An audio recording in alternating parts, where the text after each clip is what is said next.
자, 신명기 모세오경의 마지막 5번째 책입니다. 신명기라는 말에 히브리어 성경에는 뭐라고 되어 있다고 그랬죠? 자꾸만 까먹어도 좋아요. 이는 말씀이다. 항상 히브리어 성경을 보면 1장 1절을 가지고 제목을 잡았어요. 그래서 끝에 말씀이라는 말이 나오는데, 그래서 이는 말씀이다. 근데 왜 신명이라는 말이 나왔나? 우리말로 신명기는 거듭신, 거듭 말씀한다 그런 뜻인데, 영어 성경에 보면 듀토로노미 이렇게 되어 있습니다. 듀토로 2번, 그리고 노모스 법, 제2의 율법, 뭐 그런 뜻이죠. 그래서 영어 성경을 또 우리말로 번역하다 보니까 거듭신자를 사용해서 신명기라고 하는 제목이 붙게 되었습니다. 자, 신명기는 누구의 설교입니까? 모세의 설교입니다. 어디에서 한 설교입니까? 모압 평지에서. 모압 평지가 어디입니까? 가나안 땅을 멀리 바라보는 그런 평지죠. 모세는 본인은 가나안 땅에 들어가지 못하지만 가나안 땅에 들어가게 될 신세대, 광야에서 태어난 신세대들을 위해서 말씀을 하는 거예요. 유언과 같은 그런 설교를 하는 거예요. 너희는 가나안 땅에 들어가면 이렇게 살아야 된다. 특별히 신명기에서 모세는 두 가지를 강조합니다. 첫째는 하나님을 사랑하라.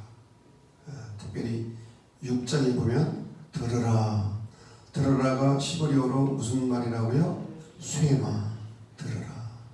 여호와는 오직 한 분이시니 유일신이라는 거죠. 마음을 다하고 뜻을 다하고 힘을 다해서 주 너희 하나님을 사랑하라. 온 존재로 사랑하라는 거예요. 이 말씀을 자식들에게 가르칠 뿐만 아니라 미간에 붙이고 손목에 메고 문설주의에 붙이고 시각화라는 거죠. 시각화. 하나님을 사랑하라. 이것이 십계명의 전반부의 핵심이기도 하지 않습니까? 자, 그러면 두 번째로 하나님을 사랑한다는 게 뭐냐? 그것은 이웃을 사랑하는 것이다. 사람을 사랑하는 것이다. 하나님 사랑은 이웃 사랑에서 구체화되어야 한다. 눈에 보이는 사람을 사랑하지 못하면서 어떻게 눈에 보이지 않는 하나님을 사랑합니까? 그래서 이웃사랑에 대한 구체적인 말씀이 나오는데, 구약 성경에는 세 가지 유명한 법전이 있죠. 출애굽에 있는 법전을 무슨 법전이라고 그러죠? 계약법전. 출애굽기 20장에서 23장까지 있는 법전, 계약법전. 레위기에 있는 법전을 무슨 법전이라고 그랬죠? 성결법전. 17장에서 26장까지. 그리고 신명기에 있는 법전이 신명기 법전인데 12장에서 26장까지. 근데 이 세 가지 법전에 공통점이 있습니다. 그것은 무엇인가? 약자들을 보호하라는 거예요. 약자 보호법. 구약 성경에 보면 하나님께서 특별히 관심을 가지신 사람들이 있어요. 하나님의 3대 가족이라고 불리기도 하는데 누굽니까? 과부, 고아, 나그네. 이 세 부류의 사람들은 약자들을 대변하는 사람이에요. 남편이 없으니까 땅을 갖지 못하는 거예요. 부모가 없으므로 보호받지 못하는 거예요. 떠돌아다니니까 법적으로 보호를 받지 못하는 거예요. 힘이 없는 거예요.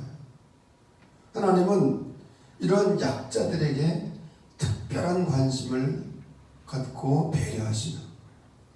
예언자들이 누구인가? 이 약자들을 대변하는 사람들이 예언자이기도 해요. 구체적으로 이 약자들을 어떻게 보호하도록 하셨나? 첫째는 안식년입니다. 7번째 되는 해. 안식일, 그리고 안식년. 안식년의 구례가 크게 두 가지입니다. 종을 해방시키는 거예요. 종에게 자유를 주라는 거예요. 집으로 돌아가게 하라는 거예요. 그러나 이 종이 또 돌아가기를 원치 않으면 어떡하라고요? 자발적으로 나는 집으로 돌아가지 않겠습니다. 주인의 종이 되겠습니다. 그러면 귀를 뚫고 종 역할을 할 수가 있어요. 그러나 원하면 돌려보내라는 거예요. 그리고 빚이 있으면 어떡하라고요? 탕감해 주라. 다 면제해 주라는 거예요. 안식년이 되면은, 그리고 가난한 형제에게 손을 펴라는 거예요. 도움을 주라는 거예요. 이자를 받으면 돼야 안 돼요? 이자 받지 말라는 거예요. 고리에게만 말할 것도 없고, 추수할 때 곡식이나 과일들을 남겨두라는 거예요. 떨어진 이삭도 줍지 말라는 거예요. 왜? 나그네와 고아와 과부들을 위해서. 그래서 그 유명한 밀리 이삭 줍는 여인의 배경이 어디서 나왔어요? 성경에서. 룻기도 보면은 이삭 줍는 여인이 나오지 않습니까? 룻이 이삭을 줍지. 만약에 전당물을 담보 잡은 것이 있으면 해가 지기 전에 어떻게 하라고요? 돌려주라는 거예요. 왜? 겉옷은 이 몸을 보호해주는 역할도 하지만 잠자기 전에 무슨 역할을 하죠? 이불 역할을 해주세요. 예? 그러니까 해지기 전에 반드시 돌려주라는 거예요. 출애굽법전에 보면 만약에 추워서 이 전당 잡힌 사람이 발발 떨면서 하나님께 기도하면 내가 누구 기도를 들어주겠느냐, 네 기도를 들어주겠느냐, 이 이불이 없어가지고 잠도 못 자고 발발 떠는 사람의 기도를 들어주겠느냐. 나는 자비한 하나님이다. 알아서 하라는 거야. 알아서. 억울한 송사를, 그러니까 송사를 과부나 고아나 나그네의 그 재판을 할 때에 억울하게 하는 자는 어떻게 되라고 그랬죠? 저주 받을 저주. 저주를 받을 것이다. 그런데 이 신명기 벽전의 마지막이 26장이 아닙니까? 근데 이 26장에 보면 역사적 신앙 고백이 나옵니다. 다시 말하면 가나안 땅에 들어가 농사를 짓고 첫 수확을 하게 될 때에 하나님께 감사 예배를 어떻게 드려야 할지, 토지소산에 만물을 광주리에 담아가지고 하나님께 와서 예물을 드리는데 그냥 예물만 드리는 것이 아니고 신앙 고백과 함께 예물을 드리라는 거예요. 이 성경 본문을 독일의 세계적인 구약학자였던 폰나드 정말 대학자입니다. 독일의 폰나드. 이분은 이 본문이 역사적 신앙 고백이라고 했어요. 자기들이 누군지를 확인하고, 우리는 아람 사람으로서 우리 나오지 않습니까? 자기들이 누구인지, 그리고 자기들이 걸어온 민족의 역사를 회고하고 신앙 고백과 함께 예배를 드리도록 했기 때문에 이게 역사적 신앙 고백이라는 거예요.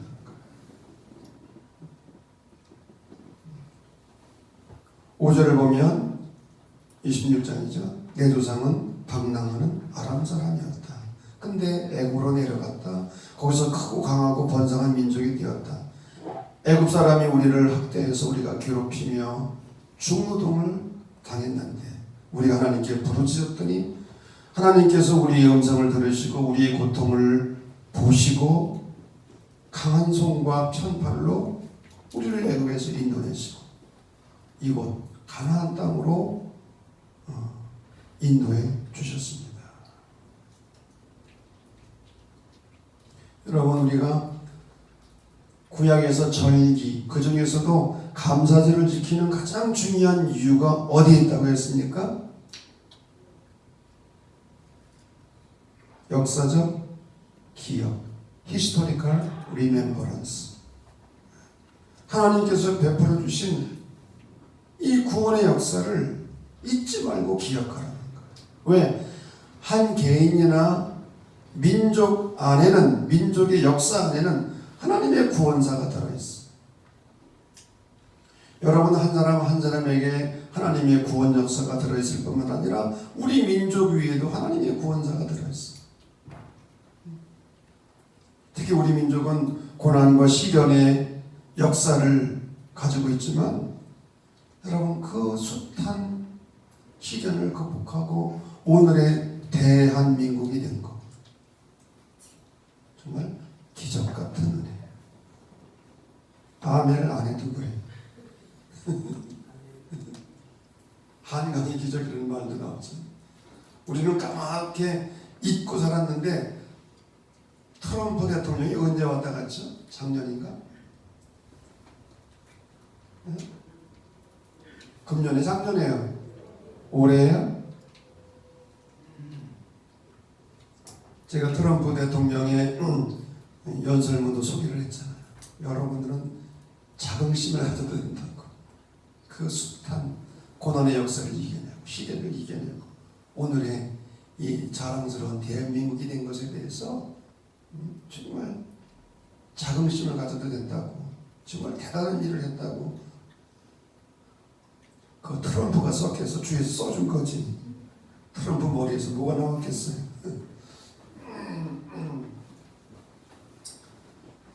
아무리 생각해도 우리 민족이 여기까지 온 것은 하나님의 은혜예요. 아멘을 안 해도 그렇다니까. 여러분, 개인의 역사를 살펴보아도 여기까지 오게 된 것 하나님의 크신 은혜인 줄로 믿습니다. 그 은혜를 기억하라는 거예요. 절기를 지킬 때마다, 특별히 감사절을 지킬 때마다, 특별히 이 모세는 순종과 불순종을 이야기합니다. 28장을 보면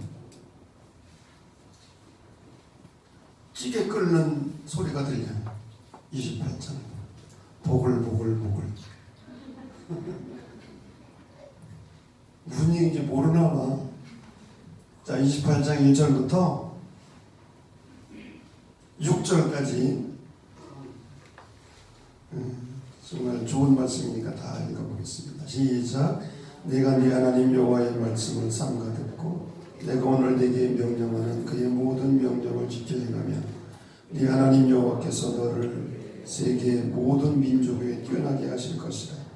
내가 네 하나님 여호와의 말씀을 청종하면 이 모든 복이 네게 임하며 네게 일어나니 성읍에서도 복을 받고 들에서도 복을 받고 네 몸의 자녀와 네 초지의 소산과 네 짐승의 새끼와 소와 양의 새끼가 복을 받을 것이니 네 광주리와 떡반죽 그릇이 복을 받을 것이니 네가 들어와도 복을 받고 나가도 복을 받을 것이다. 보글보글이 몇 번이나 나와요? 수도 없어. 보글보글. 이래도 복 저래도 복. 중요한 것은 청정하면, 청정이 뭡니까? 잘 듣고 순종하면, 하나님의 말씀을 잘 듣고 순종하면 복을 받는다. 그러나 불순종하면 저주를 받게 된다. 그리고 30장을 보면 두 길이 있다는 거예요. 두 길이. 생명의 길, 복의 길과 사망의 길, 화의 길이 있다는 거예요. 하나님을 사랑하고 하나님의 말씀에 순종하면 생명으로 인도하는 길을 가게 되고, 하나님을 사랑하지 아니하고 우상을 섬기며 하나님의 말씀에 순종하지 아니하면 망한다는 거야. 망한다는 거야. 그러니 알아서 하라는 거예요. 신세이들을 향해서 생명과 축복의 길을 걸어갈 거냐, 사망과 저주의 길을 걸어갈 거냐.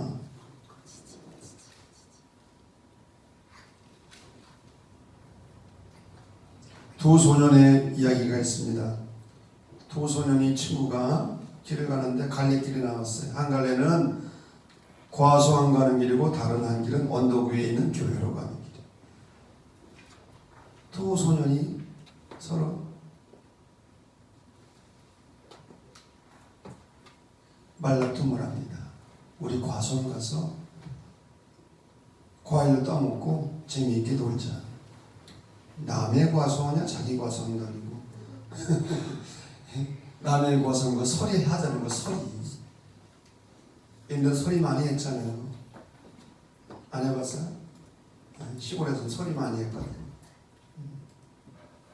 근데 한 소녀는 아니야, 오늘은 주일이니까 언덕 위에 있는 교회 가서 예배드리자. 갈라졌어요. 각자 다른 길을 걷게 되었어요.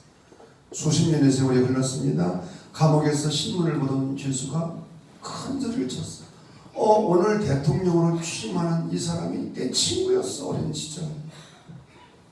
여러분, 미국의 대통령 중에서 연임 말고 중임 말고 대통령을 2번 한 사람이 있습니다.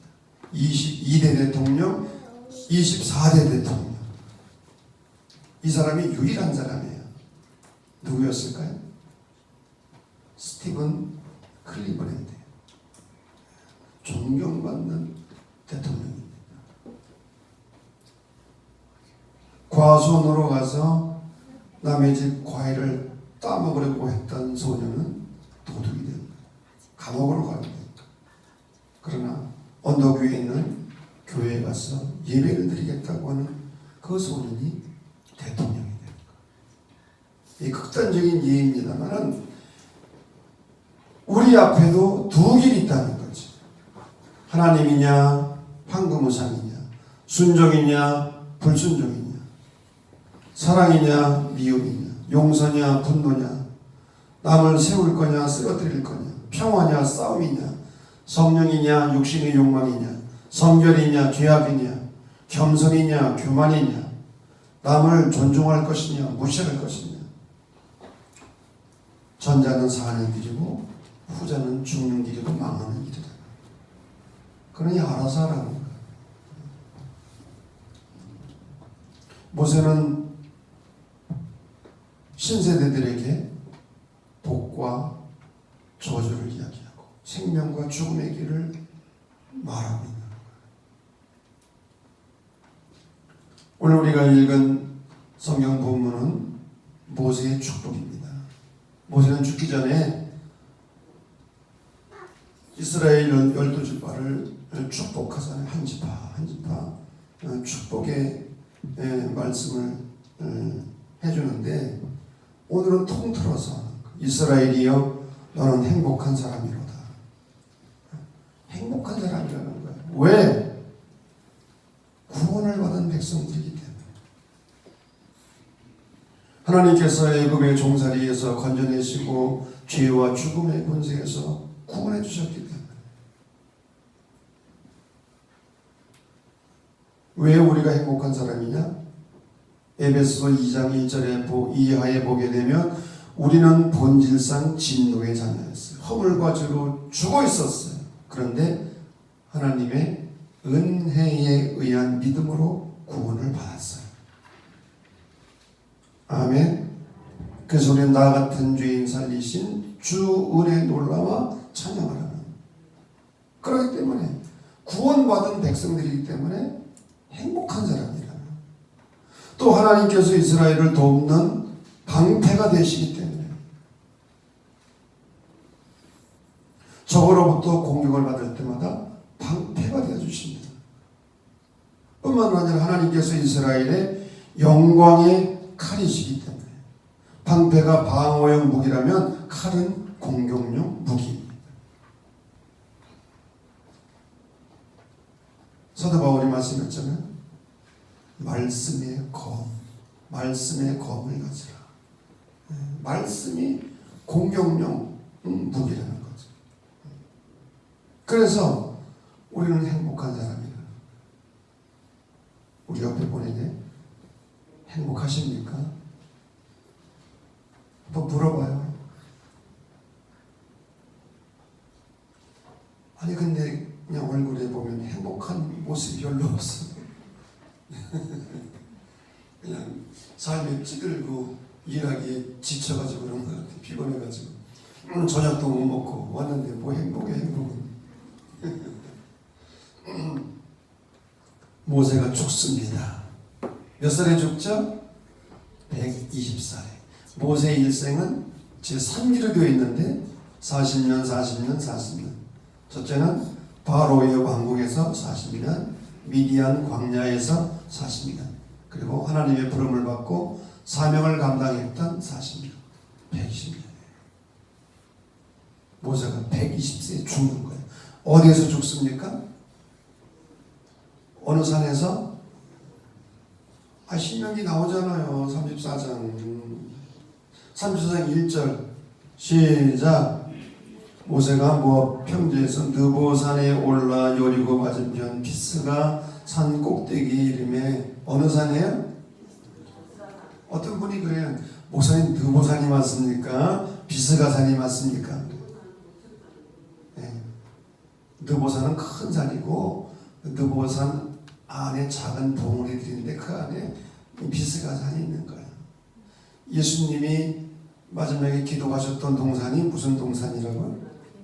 겟세마네 동산. 그럼 감람산은 또 뭐야? 감람산. 감람산은 큰 산이고 감람산 안에 겟세마네라는 작은 동산이 있는 거예요.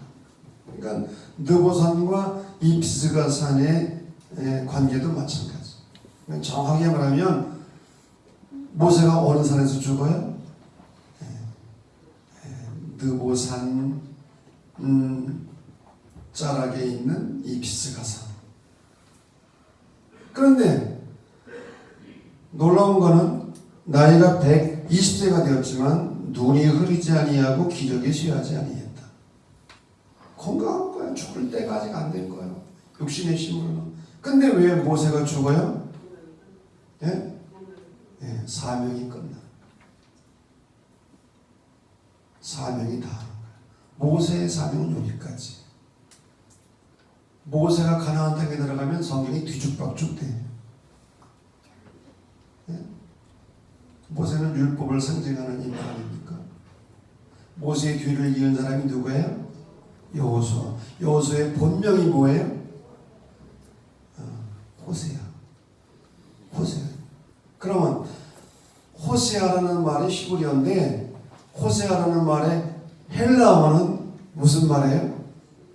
예수. 여러분 놀랍지 않습니까? 우리는 율법을 통해서 구원받는 것이 아니라 누구를 통해서? 예수. 예수 그리스도를 통해서. 사명이 다함으로 죽게 되는 거예요. 그 유명한 말이 있습니다. 사명이 있는 한 죽지 않는다. 아멘.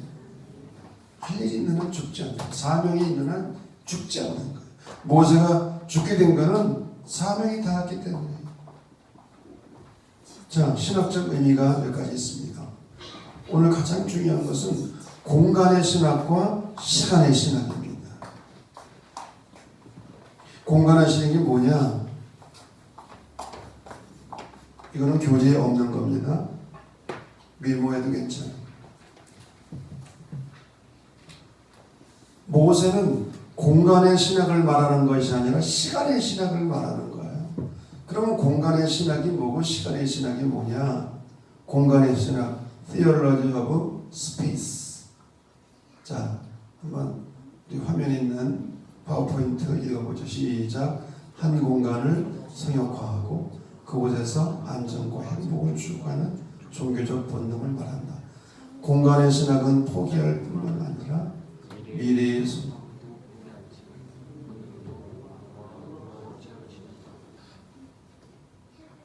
뭐 하나 빼먹었어. 공간의 신학은 기억을 포기하는, 기억하지 않는 거예요. 하나님은 기억하라고 하셨는데 기억하지 않는 거예요. 미래의 소망도 포기하는 거예요. 그리고 그냥 땅을 차지하고 그 땅을 통해서 욕망을 충족시키고 살아가는 거예요. 오늘날로 말하면 그냥 땅을 차지하고 욕망을 충족하는 그런 삶을 이 땅에서 살아가는 거예요. 모세의 설교는 시간의 신학이었다는 거예요. 시간의 신학이란 뭐냐? 공간 안에 있으면서도 공간을 초월해 계시는 하나님의 역사성의 근거를 두는 거예요. 과거를 기억하고 현재를 회개하고 미래의 소망을 가지고. 우리는 공간의 신학을 가지고 살 거냐, 신학의 신학을 가지고 살 거냐, 굉장히 중요합니다.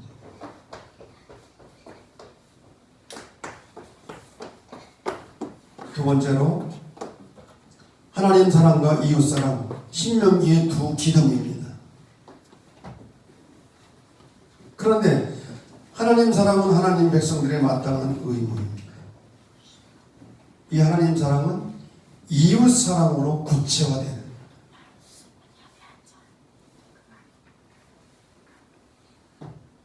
세 번째, 하나님 사랑과 이웃 사랑이 이 종합적으로 구체화될 때 온전한 하나님 나라가 이루어질 수 있다. 하나님 나라,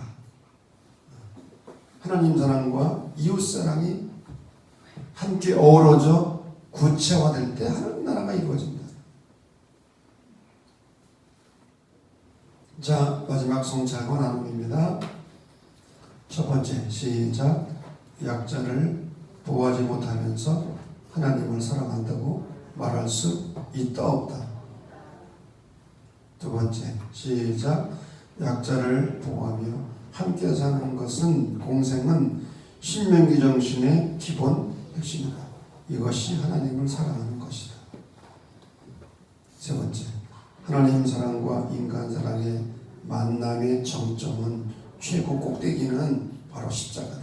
십자가 사건이야말로 하나님 사랑과 인간 사랑이 만나는 자리다. 예수님께서는 십자가 달려 마지막 가상실현을 하시면서 첫 번째, 하나님 저들의 죄를 용서해 주십시오. 왜? 자기들이 하는 것을 알지 못함입니다. 한 손은 하나님의 손을 잡으시고 한 손은 인간 손을 잡으시고 화해의 기도, 중보의 기도를 드리시고, 십자가야말로 하나님 사랑과 인간 사랑이 만나는 정점입니다. 여러분, 신명기는 특별히 이 시대의 교회, 특별히 젊은이들이 많이 읽어야 될 성경, 우리에게 주신 살아있는 하나님의 말씀입니다. 아멘.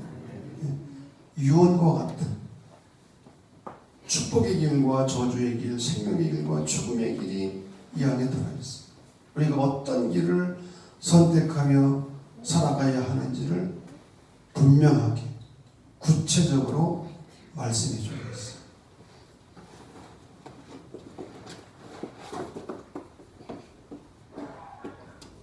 특별히 공간의 신학을 가지고 살지 말고 시간의 신학을 가지고 살아라.